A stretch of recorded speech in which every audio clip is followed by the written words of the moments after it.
তুফানগঞ্জে BJP কর্মীদের মারধর, অভিযোগ তৃণমূল কর্মীদের বিরুদ্ধে। মালতী রাভা রায়কে ঘিরে বিক্ষোভ, বিজেপি বিধায়ককে গো ব্যাক স্লোগান। ধস্তাধস্তিতে জখম এক বিজেপি কর্মী হাসপাতালে চিকিৎসাধীন, প্রতিবাদে পথ অবরোধ বিজেপি।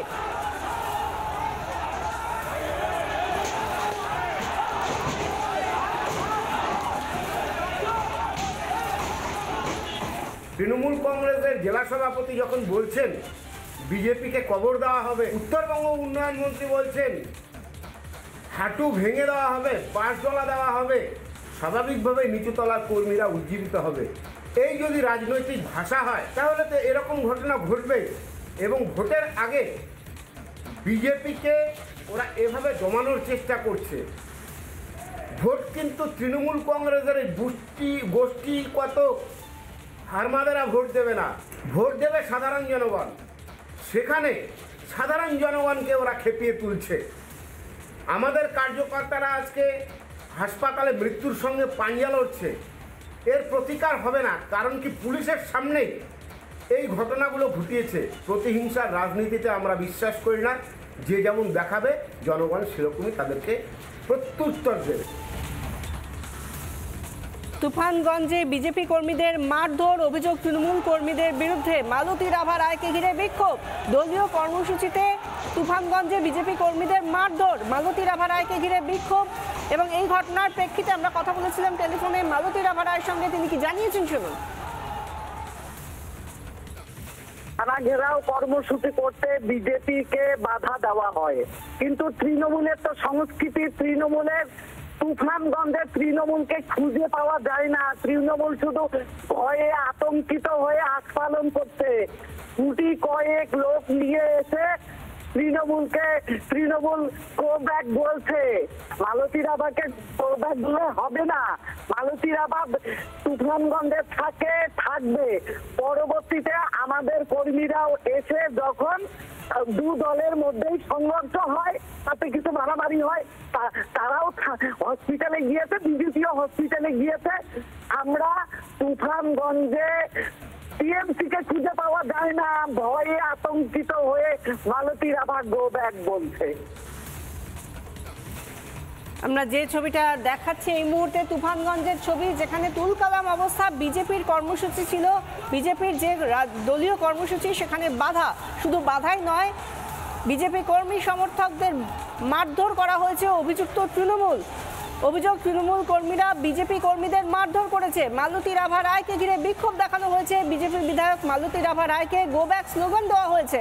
ধস্তাধস্তিতে জখম হয়েছে এক বিজেপি কর্মী হাসপাতালে চিকিৎসাধীন, তিনি কি বলেছেন শুনুন। আমাদের আজকে একটা থানার কর্মসূচি ছিল, আমি 11:30 পৌনে 12টা হবে।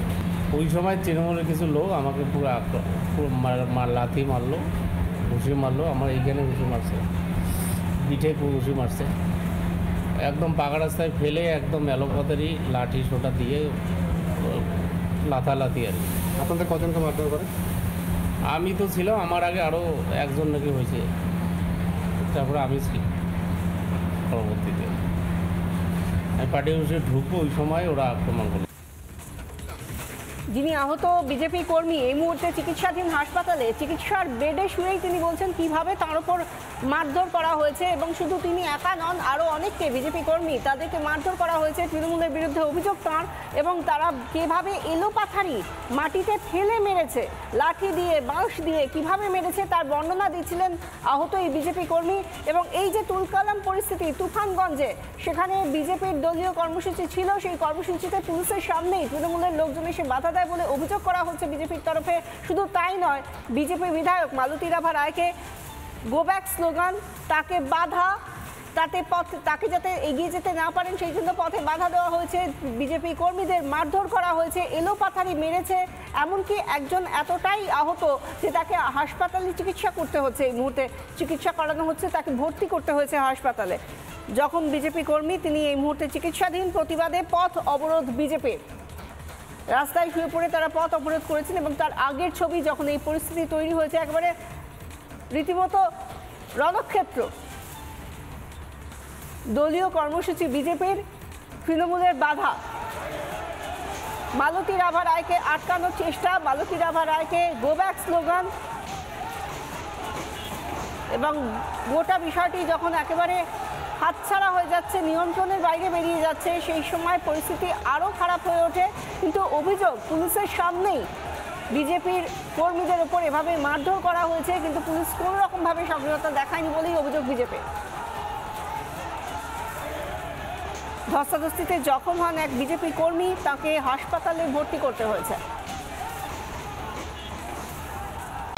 নানা ধরনের কন্টেন্ট দেখার জন্য লাইক করুন, শেয়ার করুন আমাদের ফেসবুক পেজ, সাবস্ক্রাইব করুন আমাদের ইউটিউব চ্যানেল। পাশাপাশি অন্যান্য ব্রেকিং নিউজের জন্য অবশ্যই চোখ রাখুন রিপাবলিক বাংলায়।